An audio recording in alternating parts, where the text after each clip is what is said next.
ದೇಶದಲ್ಲಿ ಬಿಜೆಪಿ ನೇತೃತ್ವದ ಕೇಂದ್ರ ಸರ್ಕಾರವು ಚುನಾವಣಾ ಆಯೋಗವನ್ನು ತನ್ನ ಕೈಗೊಂಬೆಯನ್ನಾಗಿ ಮಾಡಿಕೊಂಡು ಚುನಾವಣೆ ವೇಳೆ ಅವರಿಗೆ ಅನುಕೂಲಕ್ಕೆ ತಕ್ಕಂತೆ ಮತದಾರರನ್ನ ಕೈಬಿಡುವುದು ಮತ್ತು ಸೇರಿಸುವ ಕೆಲಸ ಮಾಡಲು ಭಾರತದ ಚುನಾವಣಾ ಆಯೋಗದಿಂದ ದೇಶಾದ್ಯಂತ ಈಗಾಗಲೇ ಮತದಾರರ ಪಟ್ಟಿಯನ್ನು ವಿಶೇಷವಾಗಿ ಪರಿಷ್ಕರಿಸಲು ಎಸ್ಐಆರ್ 2026 ಮೂಲಕ ನಾಗರಿಕರ ತೆರಿಗೆ ಹಣವನ್ನು ದುಂದುವೆಚ್ಚ ಮಾಡಲು ಹೊರಟಿದ್ದು, ಅದನ್ನು ತಡೆಗಟ್ಟಲು ಕೇಂದ್ರ ಸರ್ಕಾರವು ಎಸ್ಐಆರ್ ಬದಲು ಮತದಾರರ ಗುರುತಿನ ಚೀಟಿಗೆ ಆಧಾರ್ ಲಿಂಕ್ ಮಾಡುವುದು ಸೂಕ್ತವೆಂದು ಆಮ್ ಆದ್ಮಿ ಪಕ್ಷದ ಜಿಲ್ಲಾಧ್ಯಕ್ಷ ಎಚ್. ಜಯರಾಮಯ್ಯ ಒತ್ತಾಯಿಸಿದರು. ತುಮಕೂರು ನಗರದ ಜಿಲ್ಲಾ ಕೇಂದ್ರ ಗ್ರಂಥಾಲಯ ಸಭಾಂಗಣದಲ್ಲಿ ಜಿಲ್ಲಾಧಿಕಾರಿಗಳ ಮೂಲಕ ಕೇಂದ್ರ ಚುನಾವಣಾ ಆಯೋಗಕ್ಕೆ ಮತದಾರರ ಪಟ್ಟಿ ಪರಿಷ್ಕರಣೆ, ಎಸ್ಐಆರ್ ಬದಲು ಮತದಾರರ ಗುರುತಿನ ಚೀಟಿಗೆ ಆಧಾರ್ ಲಿಂಕ್ ಮಾಡುವಂತೆ ಮನವಿ ಸಲ್ಲಿಸಿ ನಂತರ ಮಾತನಾಡಿದ ಜಯರಾಮಯ್ಯ, ದೇಶದಲ್ಲಿ ಜನಸಾಮಾನ್ಯರು ತೆರಿಗೆಗಳ ರೂಪದಲ್ಲಿ ಮತ್ತು ಬೆಲೆ ಏರಿಕೆಯ ರೂಪದಲ್ಲಿ ಅತಿ ಹೆಚ್ಚು ಸಂಕಟ ಪಡುವಂತಾಗಿದೆ.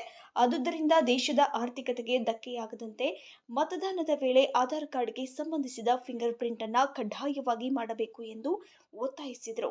ಎಪಿ ಪಕ್ಷದ ಜಿಲ್ಲಾ ಪ್ರಧಾನ ಕಾರ್ಯದರ್ಶಿ ಎನ್ ರಾಮಾಂಜನಪ್ಪ ಅವರು ಮಾತನಾಡಿ, ನಕಲಿ ಮತದಾರರ ತೆಗೆಯುವ ನಿಟ್ಟಿನಲ್ಲಿ ಅಸಲಿ ಮತಗಳನ್ನು ಕೇಂದ್ರ ಸರ್ಕಾರ ಹಾಳು ಮಾಡುತ್ತಿದ್ದು, ಇದಕ್ಕೆ ಪೂರಕವಂತೆ ಕೇಂದ್ರ ಚುನಾವಣಾ ಆಯೋಗವು ಕೂಡ ಕೇಂದ್ರ ಸರ್ಕಾರದ ಕೈಗೊಂಬೆಯಾಗಿ ಕುಣಿಯುತ್ತಿವೆ. ಆದರೆ ಎಪಿ ಪಕ್ಷವು ಒತ್ತಾಯ ಮಾಡುವುದೇನೆಂದರೆ ಪಾರದರ್ಶಕವಾಗಿ ದೇಶಾದ್ಯಂತ ಮಾಡಬೇಕಿದೆ.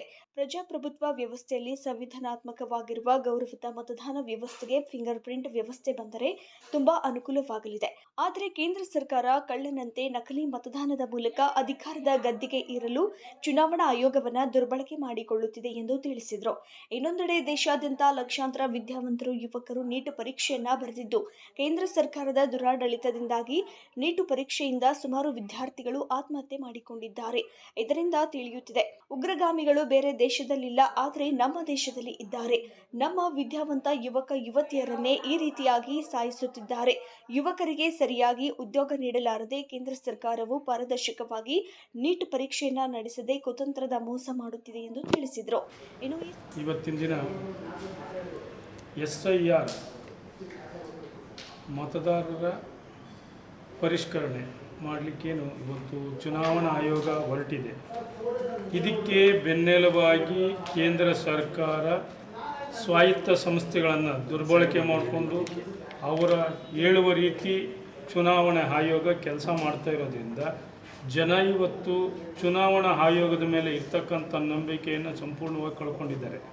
ಈ ಸಂಪೂರ್ಣವಾಗಿ ಕಳ್ಕೊಂಡಿದ್ದ ಹಿನ್ನೆಲೆಯಲ್ಲಿ ಇವತ್ತು BJP ಎಲ್ಲ ಪಕ್ಷಗಳನ್ನು ಹಣಿಯುವ ಉದ್ದೇಶದಿಂದ ED ಇರ್ಬೋದು, CBI ಇರ್ಬೋದು, ಚುನಾವಣಾ ಆಯೋಗ ಎಲ್ಲವನ್ನ ತನ್ನ ಕಪಿಮುಷ್ಟಿಯಲ್ಲಿ ಇಟ್ಕೊಂಡು ಅಧಿಕಾರಕ್ಕೋಸ್ಕರ ಏನೆಲ್ಲ ಷಡ್ಯಂತ್ರ ಕುತಂತ್ರ ಮಾಡಿ ಜನಸಾಮಾನ್ಯರಿಗೆ ಹೊರೆ ತಂದು ಅವರನ್ನು ಎಲ್ಲೋ ಒಂದು ಕಡೆ ಅವರ ಪಕ್ಷಕ್ಕೆ ಮತ ಬರೋದಿಲ್ಲ, ವೋಟ್ ಬರೋದಿಲ್ಲ ಅನ್ನೋ ಜಾಗದಲ್ಲಿ SIR ಮುಖಾಂತರ ಡಿಲೀಟ್ ಮಾಡೋಕ್ಕೆ ಹೊರಟಿರುವ ಒಂದು ಕಾರಣದಿಂದ ಇವತ್ತು ಈ ಎಲ್ಲ ಷಡ್ಯಂತ್ರಗಳನ್ನು